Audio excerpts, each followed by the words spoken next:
क्या है, beat boxers को ना हर जगह बीट बॉक्सिंग करने की आदत लग जाती है। लाइक आप खा रहे हो तो बीट बॉक्सिंग कर रहे हो, हग रहे हो तो बीट बॉक्सिंग कर रहे हो। ऐसे ही एक दिन मैं उसके साथ बेड पे था and she started morning like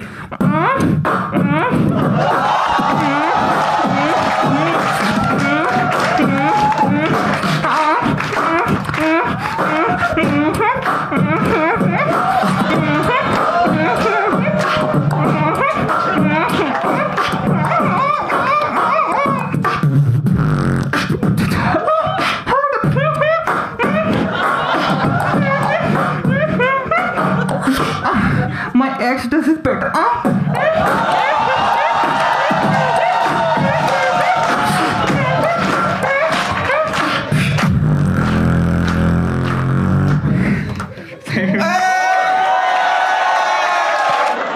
बिना बीट बॉक्सिंग के बोलना चाहूंगा एनीवेज, बीट बॉक्सिंग करने के कई फायदे हैं। लाइक आप किसी को भी मुंह पे गाली बक सकते हो एंड एट द एंड वो आपके साथ वाई भी करेगा। कैसे, मैं बताता हूँ।